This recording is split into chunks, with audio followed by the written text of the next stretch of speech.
Esta semana, estudiaremos la lección número 8, titulada La preeminencia de Cristo. El versículo para memorizar dice así: Cristo es la imagen del Dios invisible, el primogénito de toda la creación. Por él fueron creadas todas las cosas, las que están en los cielos y las que están en la tierra, visibles e invisibles, sean tronos, dominios, principados o autoridades. Todo fue creado por medio de él y para él. Porque Cristo existía antes de todas las cosas, y todas las cosas subsisten en él. Colosenses, capítulo 1, versos 15 al 17. Para hoy lunes, 16 de febrero, del 2026. El primogénito de la creación. Antes de continuar, vamos a comunicarnos con Dios. Querido Padre Celestial, nos acercamos a ti, con corazones agradecidos y humildes, reconociendo tu amor y tu gran misericordia.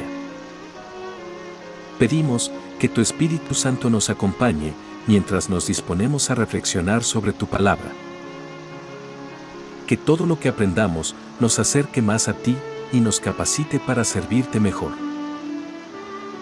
En el nombre de Cristo Jesús, amén. La lección de hoy es el primogénito de la creación. En el Nuevo Testamento, el término primogénito casi siempre se refiere a Jesús. Ver Lucas 2, verso 7, dice: Y dio a luz a su hijo primogénito, y lo envolvió en pañales, y lo acostó en un pesebre, porque no había lugar para ellos en el mesón. Romanos 8, verso 29, dice: Porque a los que antes conoció, también los predestinó para que fuesen hechos conformes a la imagen de su Hijo, para que Él sea el primogénito entre muchos hermanos.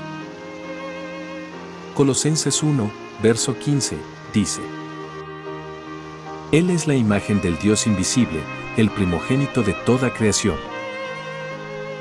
Colosenses 1, verso 18, dice: Y Él es la cabeza del cuerpo que es la Iglesia, el que es el principio, el primogénito de entre los muertos, para que en todo tenga la preeminencia.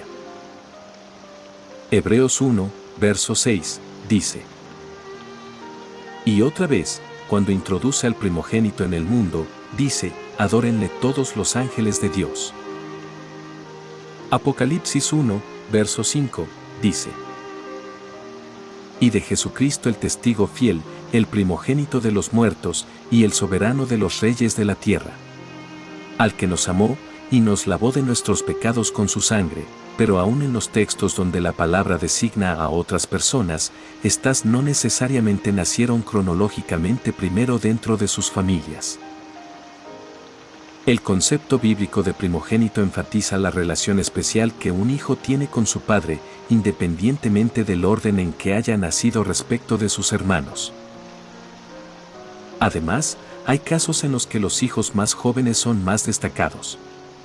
Tal es el caso de Isaac, Jacob y José, por nombrar algunos. David fue ungido rey a pesar de ser el menor de 8 hijos, Primera de Samuel 16, versos 10 al 13.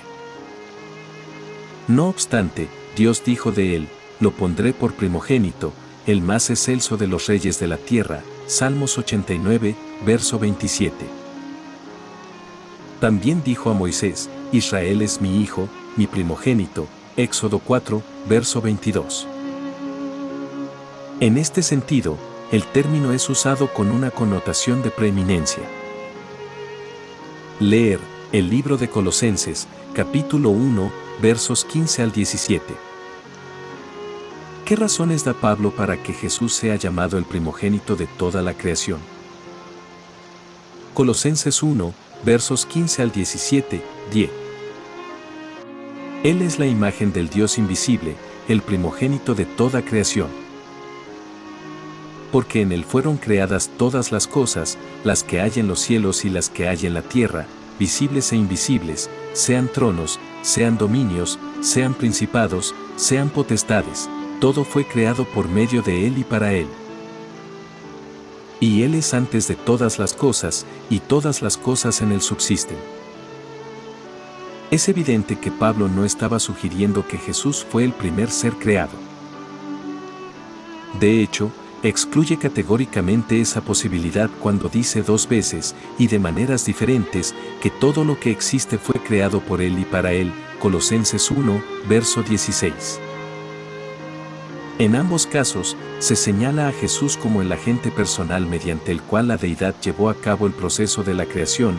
Ver también, Efesios 3, verso 9, dice: y de aclarar a todos cuál sea la dispensación del misterio escondido desde los siglos en Dios, que creó todas las cosas.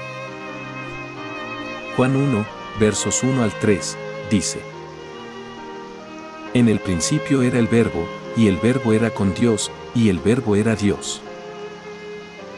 Este era en el principio con Dios.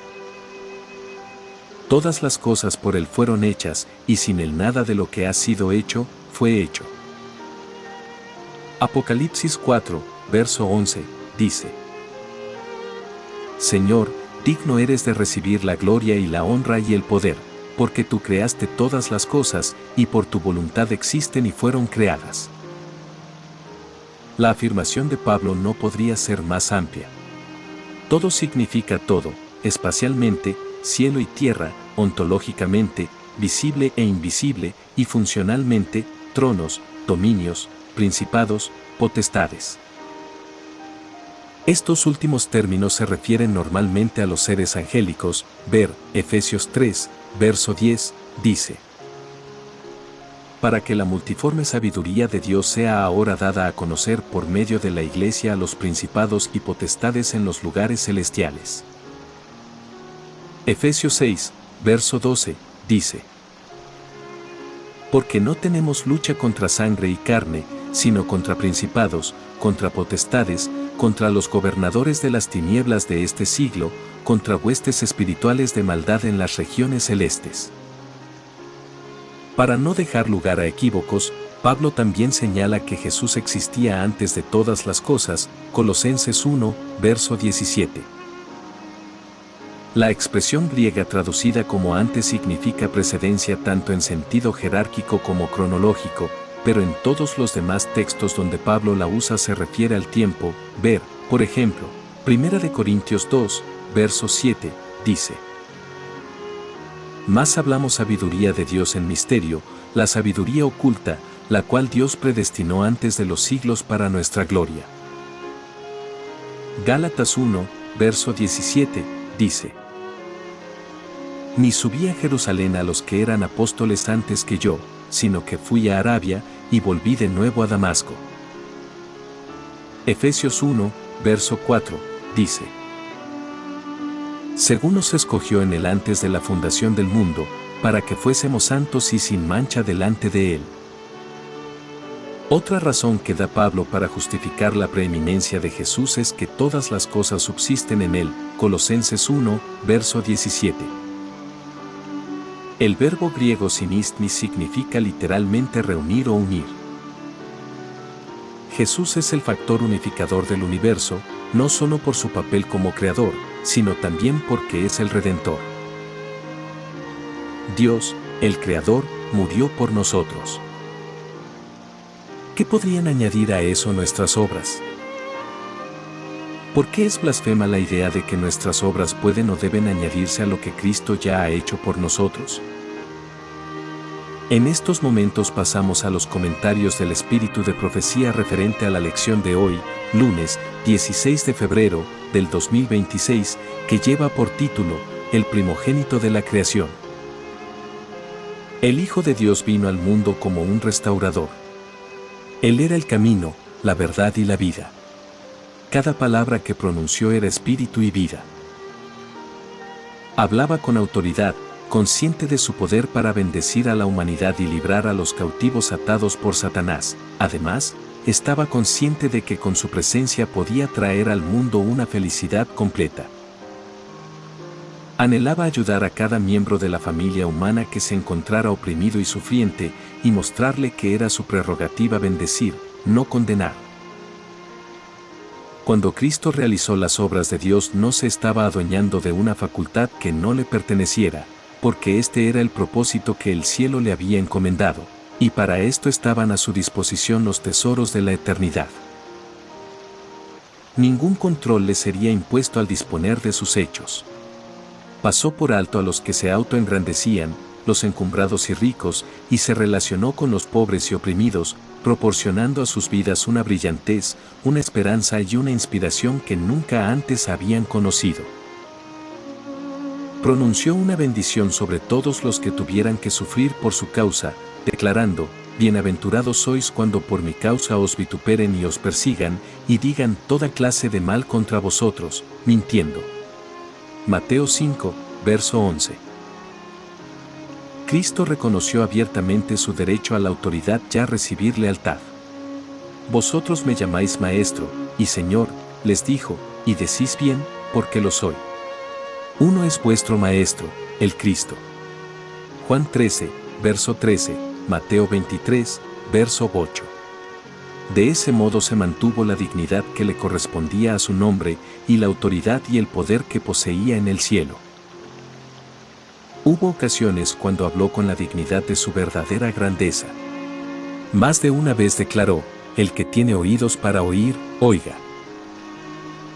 Con estas palabras no hacía más que repetir la orden de Dios, cuando desde la excelencia de su gloria el infinito había declarado: este es mi Hijo amado, en quien tengo complacencia, a él oíd. Mateo 17, verso 5. De pie ante los fariseos de ceño fruncido, que trataban de poner en alto su propia importancia, Cristo no vaciló en compararse con los representantes más distinguidos que habían caminado sobre la tierra y declarar su propia eminencia sobre todos ellos. Una de esas personas era Jonás, a quien la nación judía tenía en alta estimación. Al traer a la mente de sus oyentes el mensaje de Jonás y su participación en la salvación de los ninivitas, Cristo dijo: los hombres de Nínive se levantarán en el juicio con esta generación, y la condenarán, porque a la predicación de Jonás se arrepintieron, y he aquí más que Jonás en este lugar. Lucas 11, verso 32. Cristo sabía que los israelitas consideraban a Salomón como el más grande monarca que jamás hubiera empuñado un cetro sobre un reino terrenal. Sin embargo, Cristo declaró: he aquí más que Salomón en este lugar. Exaltada a Jesús, 23 de enero, página 31. Apreciados, hermanos y hermanas. Ha sido un privilegio para mí el día de hoy compartir con ustedes este estudio de la lección de escuela sabática. Que la gracia de nuestro Señor Jesucristo, el amor de Dios y la comunión del Espíritu Santo estén con todos nosotros ahora y siempre. Antes de terminar, vamos a comunicarnos con Dios a través de la oración.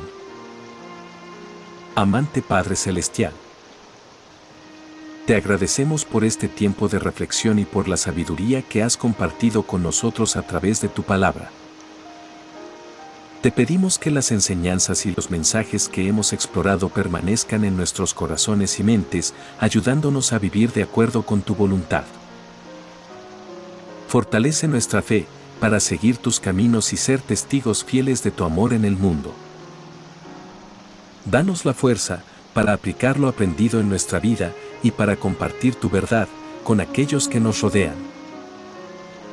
Nos despedimos de ti, pero jamás de tu presencia, confiando en tu guía continua y en tu cuidado. En el nombre de Cristo Jesús, nuestro Salvador. Amén. Recuerda que puedes compartir estos estudios en tus redes con los tuyos. Síguenos y forma parte de nuestro canal Enfoque Adventista. Que Dios les bendiga y guarde todos tus caminos.